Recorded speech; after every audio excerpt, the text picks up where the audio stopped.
Siang teman-teman OMK. Selamat siang. Selamat siang juga kepada teman-teman OMK yang berada di rumah. Saya harap teman-teman OMK yang berada di rumah kabarnya selalu baik. Hari ini kita bertemu lagi dalam katekese APP minggu yang kedua dengan tema membangun ketahanan pangan dan gizi. Oke teman-teman semua, sebelum kita lanjutkan dalam katekese kita pada hari ini, apakah teman-teman sudah menyiapkan Mada Bakti dan Kitab Suci? Sudah. Dan saya juga berharap kepada teman-teman semua yang berada di rumah agar menyiapkan Mada Bakti dan Kitab Suci agar proses kegiatan katekese kita ini berjalan dengan baik dan lancar. Oke, sebelum kita melanjutkan dalam proses katekese kita pada hari ini, kita awali dengan doa dan kita awali dengan sebuah lagu. Mada Bakti nomor 367.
Bapa dan Putra dan Roh Kudus. Amin.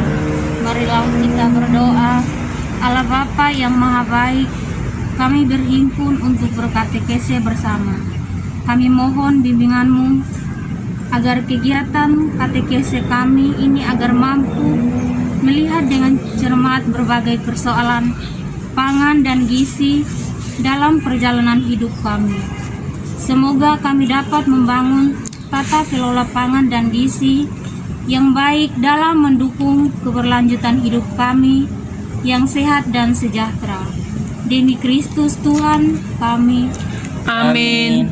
Dalam nama Bapa Dan Putra dan Roh Kudus. Amin. Baik, terima kasih kepada Saudara Dela yang sudah memimpin kita dalam doa. Teman-teman OMK, berbicara tentang mempertahankan ketahanan pangan dan gizi, kita seringkali melihat dan menemukan banyak kejadian yang sering terjadi di lingkungan hidup kita. Ada banyak yang berkekurangan pangan dan gizi. Nah, teman-teman semua, akibat dari pangan dan gizi ini membuat orang sakit dan bahkan meninggal dunia. Apalagi di masa pandemi sekarang, ketahanan tubuh kita itu ditentukan oleh pangan dan gizi. Maka ketahanan pangan dan gizi itu berkurang sehingga banyak orang yang harus meninggal. Jadi teman-teman semua, apakah masih ada masalah pangan dan gizi dalam lingkungan kita? Mungkin teman-teman menemukan masalah-masalah yang sering terjadi di lingkungan.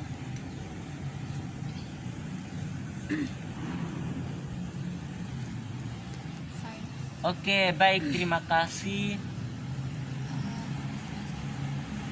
Terima kasih atas kesempatan yang diberikan kepada saya.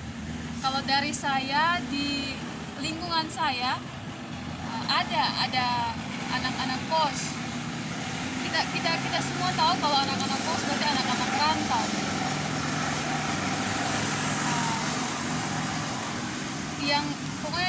Yang kita tahu itu anak kos itu pasti makannya mie telur dan pola makan yang sama saja. Kalau untuk makanan mau dibilang berkecukupan, dia sangat berkecukupan. Hanya masalahnya pola makannya itu yang tidak teratur. Sehingga pas satu kali dokter vonis dia menderita sakit kanker otak. Ya salah satunya karena pola makan yang tidak teratur begitu. Sehingga membuat dia untuk letih, lemah, lesu begitu tuh untuk mau melakukan aktivitas begitu. Karena penyakit yang dialami seperti itu karena pola makan yang tidak teratur. Itu saja. Oke, baik, terima kasih. Mungkin ada lagi? Saya. Oke. Baik, kalau dari saya yang saya temukan mengenai masalah ketahanan pangan dan gizi yang ada di lingkungan saya, ada tetangga saya yang memiliki anaknya, namun anaknya itu kelihatan kekurangan gizi karena mereka kurang mengatur pola makanan yang sehat, dan mereka juga yang saya lihat sedikit memiliki pangan yang baik. Jadi dari yang saya lihat di lingkungan saya ada anak yang mengalami kekurangan gizi. Sekian. Oke, baik, terima kasih. Mungkin ada lagi? Saya. Oke. Baik, terima kasih. Mungkin cerita saya beda dengan teman-teman lain. Karena cerita saya ini ketika saya di kampung saya tidak pernah melihat orang yang kekurangan makanan. Tetapi setelah saya datang ke Kupang, datang ke daerah sini, saya menemukan banyak orang yang ekonominya lemah. Nah, salah satunya waktu saya pulang dari kampus, saya menemukan bapak tua yang sedang duduk setelah dia baru habis mengais sampah. Dan itu saya merasa iba. Karena saya berpikir begini, kok ada ya orang yang kesusahan seperti ini. Nah, dari situ saya merasa iba dan memberikan sebagian dari yang saya punya untuk bapak itu. Nah, setelah saya melihat bapak itu, saya melihat bahwa faktor ekonominya lemah dan membuat kita melihat bahwa kesehatannya itu sangat terganggu. Bahkan kesehatan yang dimiliki bapak itu sepertinya bapak itu kekurangan gizi. Itu yang saya temui di sini. Terima kasih. Baik, terima kasih kepada teman-teman yang sudah menseringkan pengalamannya. Dari tadi pengalaman yang saya temukan, teman-teman menseringkan bahwa pola makan yang tidak baik sehingga menimbulkan sakit, dan juga ekonomi yang tidak cukup sehingga tidak bisa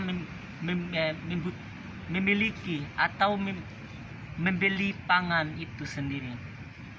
Bagaimana sikap teman-teman ketika melihat kejadian seperti itu yang terjadi di lingkungan hidup kita?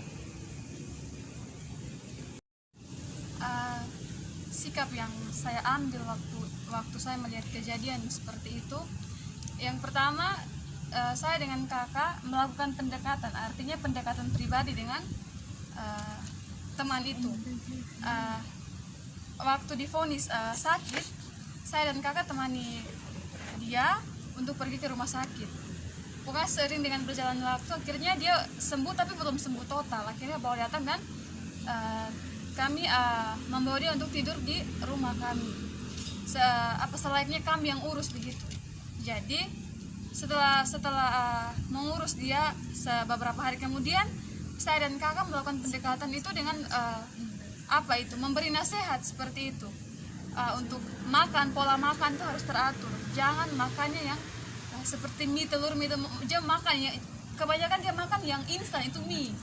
Jadi jangan makan yang instan, karena banyak orang sudah banyak sekali pengalaman untuk kita melihat bahwa makanan yang instan itu dapat menimbulkan banyak penyakit, seperti penyakit yang mematikan itu kanker otak. Itu karena kanker otak itu salah satu penyakit yang mematikan. Oke, baik, terima kasih. Mungkin ada lagi? Tambahkan, sikap yang saya ambil adalah sikap iba atau sikap peduli terhadap orang. Karena setelah saya melihat kejadian tersebut yang tadi saya ceritakan, itu saya memberikan sebagian dari kekurangan saya untuk bapak tersebut. Nah, ini menjadi motivasi kita untuk lebih memperhatikan faktor ekonomi ke depannya. Terima kasih. Terima kasih kepada teman-teman semua. Jadi perlu kita ketahui kalau ketika hal seperti itu kita melakukan pendekatan dan juga memberi dari kekurangan kita. Nah, bagaimana dengan teman-teman OMK yang berada di rumah? Bagaimana sikap teman-teman semua ketika menghadapi soal seperti itu? Apa saja dampak dari pola konsumsi kita dengan gizi yang tidak seimbang? Baik, mungkin menurut saya dampak yang saya temui itu seperti kekurangan gizi. Karena dengan kekurangan pangan ini mungkin dilihat dari pola makan dan gizi itu berakibat dengan gizi mereka. Jadi dampak yang sering saya lihat itu seperti bentuk tubuh mereka dibandingkan dengan anak-anak yang gizinya cukup atau baik. Anak-anak yang kekurangan gizi kita bisa melihatnya dengan bentuk tubuhnya yang kecil, bisa dibilang kurus, itu bentuk tubuh mereka. Ada lagi? Ya, dari saya. Oke. Dampak yang saya temui di lingkungan sekitar saya itu berdampak pada ibu hamil. Akibat dari kekurangan gizi dan pola makan yang tidak teratur, ibu hamil tersebut mengalami anemia. Itu saja dari saya. Terima kasih. Teman OMK semua, baik yang ada di sini maupun yang ada di rumah, setelah mendengar dampak yang terjadi, apa yang dapat kita lakukan sebagai OMK yang beriman kepada Tuhan demi meningkatkan ketahanan pangan dan gizi di lingkungan keluarga kita? Mungkin dari saya. Oke. Baik, terima kasih. Kalau dari saya untuk meningkatkan ketahanan pangan dan gizi, dari cerita tadi teman-teman semua, kita bisa mengambil cara untuk menanam sayur di pekarangan rumah kita, halaman rumah kita untuk kebutuhan kita dan keluarga. Bisa dan saya. Terima kasih. Lebih baik, mungkin ada lagi yang ingin memberikan pendapat? Oke. Mungkin dari saya kita bisa mengubah bahan pangan seperti pisang atau ubi, bisa ubah keluar menjadi keripik supaya lebih bertahan lama dan bisa ada minat untuk yang mengonsumsinya. Terima kasih.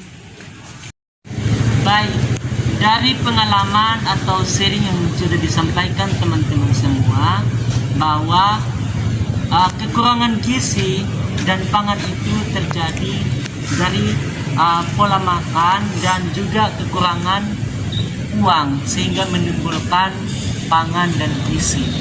Oke, baik teman-teman semua yang ada di sini maupun yang berada di rumah, mari kita siapkan kitab suci dan kita membuka kitab suci Kejadian bab 41 ayat 25 sampai 36. Kita akan mendalami bersama teks kitab suci dan saya meminta salah satu di antara kita untuk membacakan kepada kita semua. Lalu kata Yusuf kepada Firaun, kedua mimpi tuanku Firaun itu sama. Allah telah memberitahukan kepada tuanku Firaun apa yang hendak dilakukannya. Ketujuh ekor lembu yang baik itu ialah 7 tahun, dan ketujuh bulir gandum yang baik itu ialah ke-7 tahun juga. Kedua mimpi itu sama. Ketujuh ekor lembu yang kurus dan buruk yang keluar kemudian, maksudnya 7 tahun. Demikian pula ke-7 bulir gandum yang hampa dan layu oleh angin timur itu, maksudnya akan ada 7 tahun kelaparan. Inilah maksud perkataanku ketika aku berkata kepada tuanku Firaun, Allah telah memperlihatkan kepada tuanku Firaun apa yang hendak dilakukannya. Ketahuilah tuanku, akan datang 7 tahun kelimpahan di seluruh tanah Mesir. Kemudian akan timbul 7 tahun kelaparan, maka akan dilupakan segala kelimpahan itu di tanah Mesir, karena kelaparan itu mengurus keringkan negeri ini. Sesudah itu akan tidak kelihatan lagi bekas-bekas kelimpahan di negeri ini karena kelaparan itu, sebab sangat hebatnya kelaparan itu. Sampai 2 kali mimpi itu diulang bagi tuanku Firaun, berarti hal itu telah ditetapkan oleh Allah dan Allah akan segera melakukannya. Oleh sebab itu, baiklah tuanku Firaun mencari seorang yang berakal budi dan bijaksana dan mengangkatnya menjadi kuasa atas tanah Mesir. Baiklah juga tuanku Firaun berbuat begini, yakni menempatkan penilik-penilik atas negeri ini, dan dalam ke-7 tahun kelimpahan itu memungut 1/5 dari hasil tanah Mesir. Mereka harus mengumpulkan segala bahan makanan dalam tahun-tahun baik yang datang ini, dan di bawah kuasa tuanku Firaun menimbun gandum di kota-kota sebagai bahan makanan serta menyimpannya. Demikianlah segala bahan makanan itu menjadi persediaan untuk negeri ini dalam ke-7 tahun kelaparan yang akan terjadi di tanah Mesir, supaya negeri ini jangan binasa karena kelaparan. Demikianlah sabda Tuhan. Syukur kepada Allah.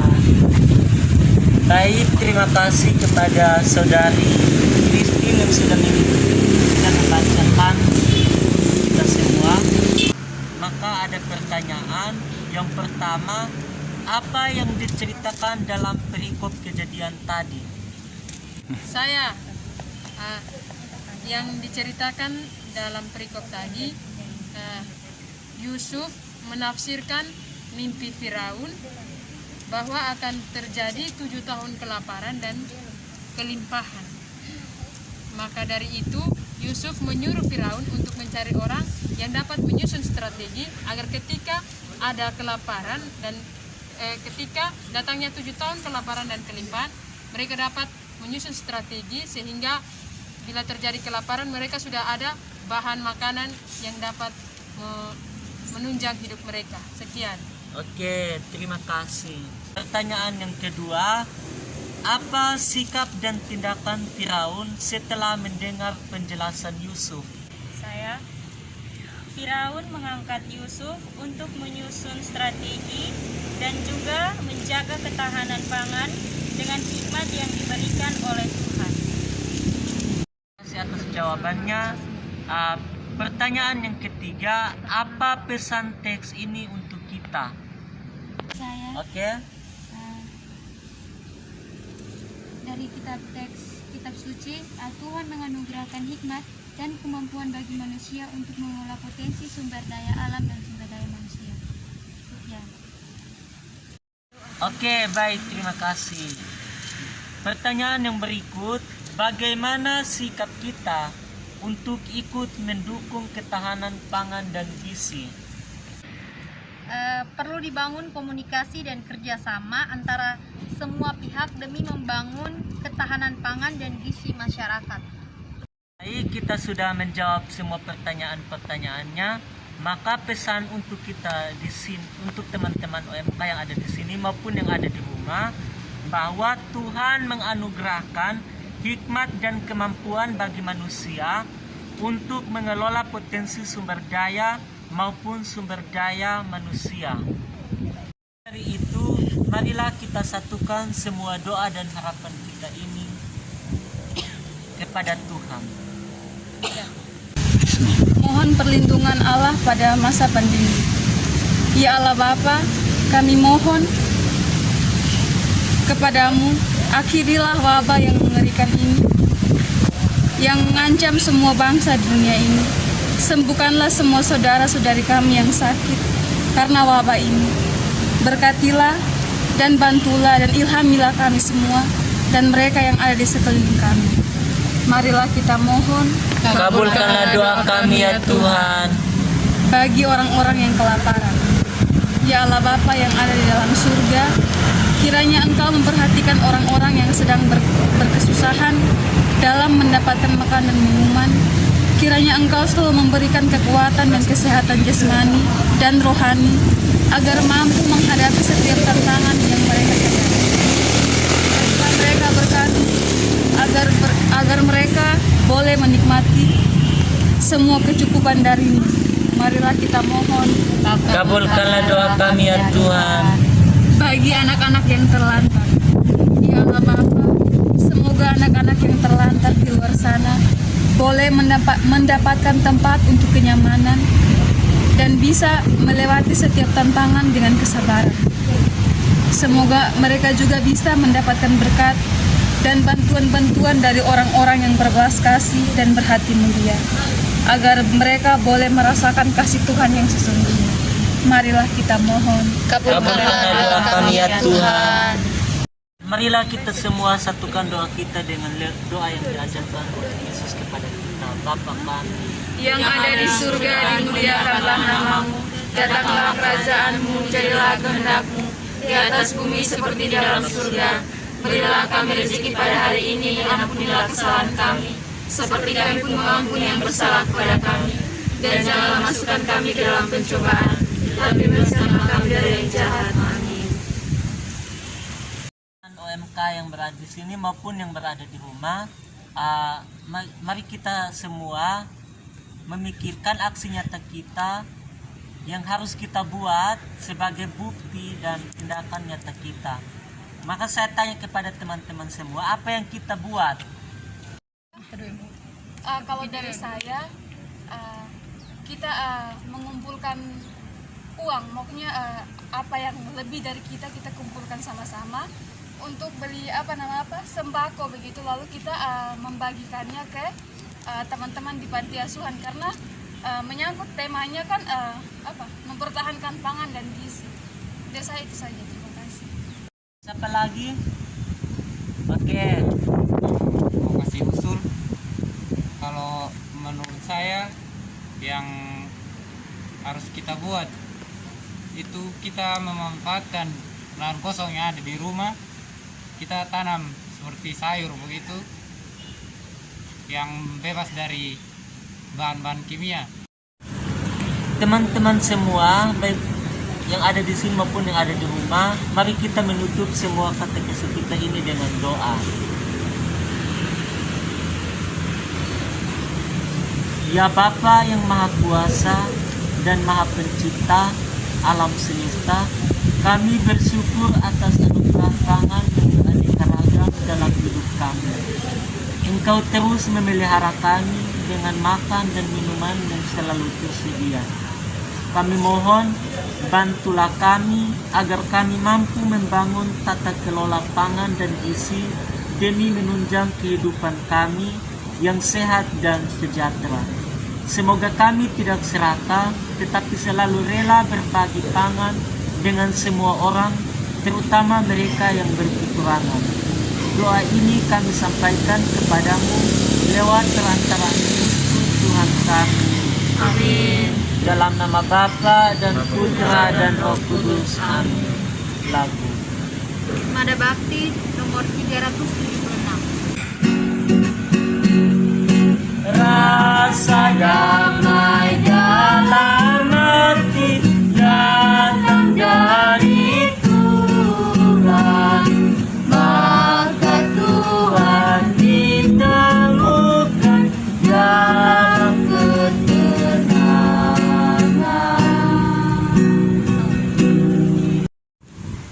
teman-teman OMK semua, baik yang ada di sini maupun yang ada di rumah.